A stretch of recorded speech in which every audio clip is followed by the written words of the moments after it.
So let's try to differentiate between nucleophilic acyl substitution and just nucleophilic addition. When we have nucleophilic acyl substitution, that means something on the acyl compound is being substituted. And if we take out that word acyl and just talk about nucleophilic substitution in general, some component of the substrate is being substituted. So let's try to see an example of that. Let's say we have methyl bromide, or let's say even methyl iodide. Well, this halogen iodide is a very good leaving group, and turns out it's a very weak nucleophile.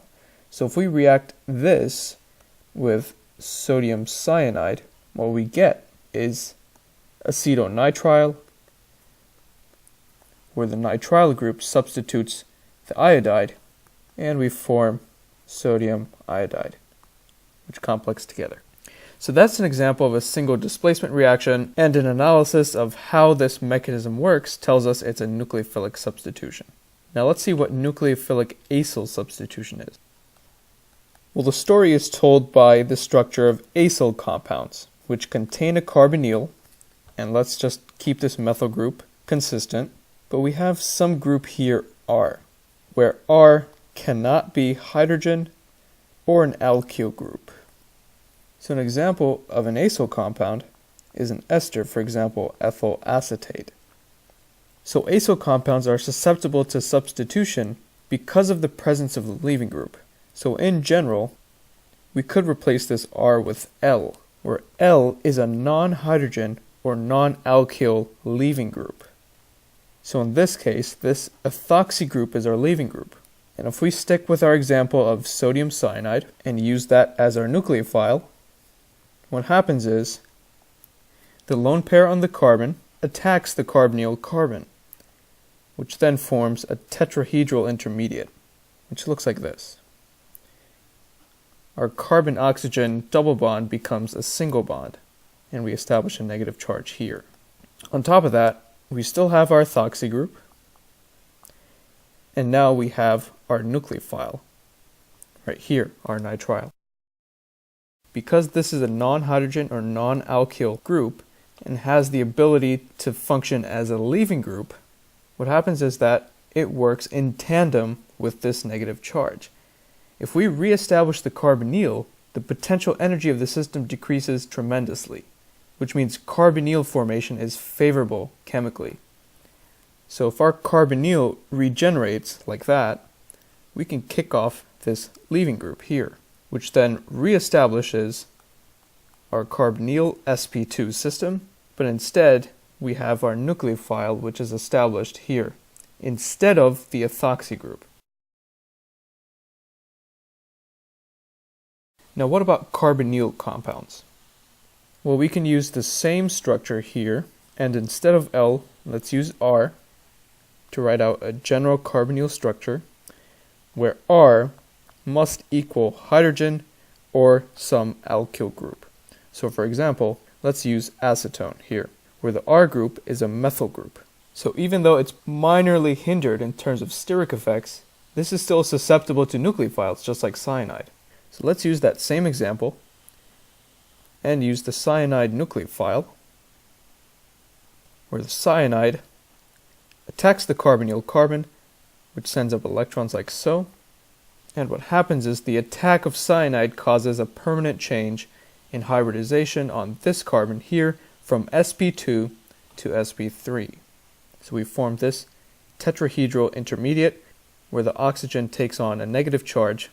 Our nucleophile establishes onto the carbonyl carbon, and we form this charged intermediate here. Now the distinction between acyl compounds and carbonyls is that we don't have a leaving group. This R group must be hydrogen, where it would just be acetaldehyde in this case, or an alkyl group like methyl. So none of these are good leaving groups, and they can't escape this compound like the ethoxy group did. So because of that, this hybridization change is permanent, whereas here it was transient. So if we react carbonyls with nucleophiles, we let this reaction go to completion, where we form this sp3 intermediate that is charged. And following that, usually in aqueous workup, what we get is our stabilized, uncharged tetrahedral intermediate, where we protonate the alkoxy group to form an alcohol and the nucleophile remains established onto the compound. Now visually there's a difference, because off of the carbonyl carbon we just had a double bond oxygen and 2 methyls, whereas now off of the former carbonyl carbon we have this cyanide nucleophilic addition. So now we have 4 groups coming off of this carbon instead of 3. Now without getting too much into the reactivity of acyl compounds, the groups discussed in this course are halides, which function as leaving groups, followed by acetate groups, and then hydroxyl groups, which are about as good as leaving groups as alkoxy groups, and then finally NR2 or amines as leaving groups. So the basic conclusion from this is that nucleophilic substitution versus addition is functional group dependent. So knowing that, let's attempt this example. We need to choose the right statement that categorizes the following molecules as being susceptible to either nucleophilic addition or substitution. So here we have benzyl bromide, and we notice a good leaving group, the halide here. So even though that doesn't categorize as an acyl compound or carbonyl, the presence of the leaving group, just like with our methyl iodide example, categorizes this as being susceptible to substitution. So if we have a nucleophile, for example a generic nucleophile, what will happen is it will attack the carbon bearing the leaving group and the leaving group is expelled. And being that it's a primary alkyl halide, it's very susceptible to SN2 as long as we have a polar aprotic solvent like DMF. Here we have testosterone, and the functional components are the ones that are polar here, the hydroxyl and the carbonyl. Well, this carbonyl is susceptible to nucleophilic addition based on the principles we spoke of earlier. Compound 3 is an amino acid. It's tyrosine. And again, the functional components are the hydroxyl here and these 2 polar groups here. Well, the amine isn't susceptible to attack by any nucleophiles. But this carboxylic acid group, which is abbreviated COOH, is very susceptible to nucleophilic substitution. Now in molecule 4 we have this benzene group and then a chlorine bound to the carbonyl carbon. This is an acyl chloride, specifically benzoyl chloride.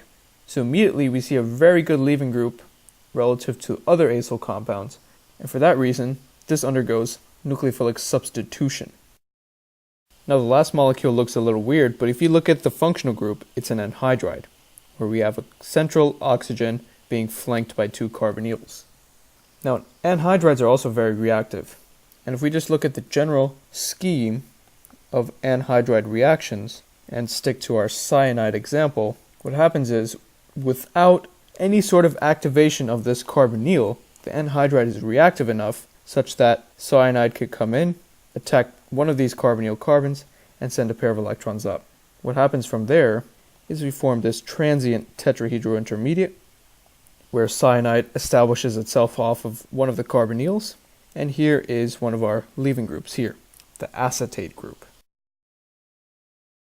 So because the regeneration of the carbonyl is so favorable, that's exactly what happens to stabilize this system. So pair of electrons on the oxygen reestablish the carbonyl, our nucleophile remains, and our leaving group, the acetate, is kicked off.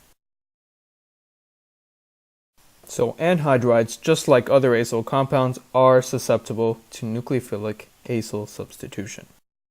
So let's look at our choices. Molecule 2 can undergo nucleophilic addition. That's true. It's the only one. Molecules 1 and 4 can undergo nucleophilic addition. False. 1 and 3 can undergo nucleophilic substitution. True. 4 and 5 can undergo addition. That is false. So the only true statements here are A and C. So the answer is E.